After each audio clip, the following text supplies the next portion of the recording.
ನಮಸ್ತೆ ಎಲ್ಲರಿಗೂ. ನಾನು 3 ತಿಂಗಳ ಹಿಂದೆ ವಾಕಿಂಗ್ ಮಾಡಲಿಕ್ಕೆ ಸ್ಟಾರ್ಟ್ ಮಾಡಿದ್ದು.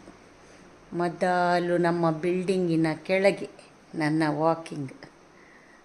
ಸ್ವಲ್ಪ ದಿವಸ ಆದ ಕೂಡಲೇ ನನಗೆ ಸ್ವಲ್ಪ ಉದಾಸೀನ ಸ್ಟಾರ್ಟ್ ಆಯಿತು. ಅಲ್ಲಿಂದ ಮತ್ತೆ ನಮ್ಮ ಕಾರಿಡಾರಲ್ಲಿ ಸ್ಟಾರ್ಟ್ ಆಯಿತು ವಾಕಿಂಗ್. ಅದು ಒಂದು 15 ದಿನ ಕಾರಿಡಾರಲ್ಲಿ ವಾಕಿಂಗ್ ಎಲ್ಲ ಮಾಡಿದ್ದೆ ನಾನು. ಕಡೆಗೆ ಅದು ಸಹ ಆಲಸ್ಯವಾಗಿ ಈಗ ಮನೆಯ ಒಳಗೆ ವಾಕಿಂಗ್ ಶುರು ಮಾಡಿದ್ದೇನೆ. ನಾನು ಮತ್ತು ನನ್ನ ಬೆಕ್ಕು. ನಾನು ವಾಕಿಂಗ್ ಹೋದ ಕೂಡಲೇ ಈ ಬೆಕ್ಕುಂಟಲ್ಲ, ಕಾಲಿನ ಅಡಿಗೆ ಬರುವುದು ಸಾಕಾಗಿ ಹೋಯ್ತು. ಎಲ್ಲಿಯಾದರೂ ಪರಿಚಯ ಹಾಕಿದರೆ ಮತ್ತು ಇಂಜೆಕ್ಷನ್ ಬೇಕು, ಅದಕ್ಕೆ ಒಂದು ಆಟ ಕಾಣಬೇಕು ಬೆಕ್ಕಿಗೆ. ಇವತ್ತು ಅದೆಲ್ಲಿ ಆ ಕೋಣೆಯಲ್ಲಿ ಅಡಗಿ ಉಂಟು. ಹಾಗೆ ನಾನು ವಾಕಿಂಗ್ ಮಾಡ್ತಾ ಇದ್ದೇನೆ ಮನೆಯ ಒಳಗೆ. ಒಂದು ಅರ್ಧ ಗಂಟೆ ಮನೆಯೊಳಗೆ ವಾಕಿಂಗ್ ಮಾಡಿದರೆ ಸಾಕು ಕಾಣ್ತದೆ. ಆದರೂ ಸಹ ಎಂತಾಗಿದೆ ಅಂದರೆ, ವೆಯ್ಟ್ ನೋಡುವಾಗ ವೆಯ್ಟ್ ಉಂಟಲ್ಲ, ನಮ್ಮ ವೇಯಿಂಗ್ ಮೆಷಿನ್ನ ವೆಯ್ಟ್ ಕಡಿಮೆ ಆಗಿದೆ ನನ್ನಕ್ಕಿಂತ.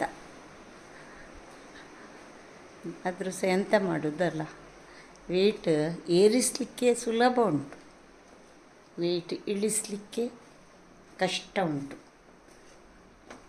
ಆದರೂ ಸಹ ಒಂದು 200 ಗ್ರಾಮ್ ಎಲ್ಲ ಕಡಿಮೆ ಆಗಿರ್ಬೋದು. ಕರೆಕ್ಟ್ ನೋಡಿ ಇನ್ನೊಮ್ಮೆ ಹೇಳ್ತೇನೆ. ಈಗ ನನ್ನ ನನ್ನ ಫೇಸ್ಬುಕ್ ಫಾಲೋವರ್ಸ್ ಇನ್ನು ಒಂದು 40 ಆದರೆ 60,000 ರೀಚ್ ಆಗ್ತದೆ. ನನ್ನ ಅಭಿಮಾನಿಗಳು, ಅವರಿಗಾಗಿ ನಾಡ್ದೊಂದು ನಾನು ಕಡಲೆಬೇಳೆ ಪಾಯಸ ಮಾಡಿ ತೋರಿಸ್ತೇನೆ ಆಯಿತಾ. ಅದಕ್ಕೆ ಒಂದು ದಿವಸ ಇನ್ನೂ ಸಹ ಬರಲಿಲ್ಲ. ಬಂದ ಕೂಡಲೇ ನಾನು ನನ್ನ ಸೊಸೆಗೆ ಕಲಿಸುವುದನ್ನು ನೀವು ಸಹ ನೋಡಿ, ಹೇಗೆ ನಾನು ಕಲಿಸ್ತೇನೆ ಅಂತ. ಬಾಯ್ ಬಾಯ್.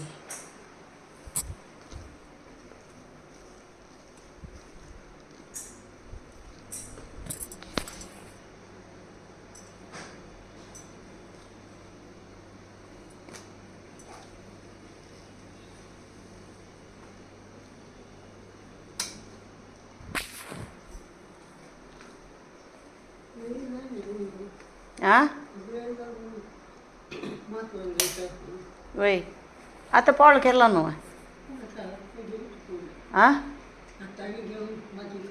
वय मागीर का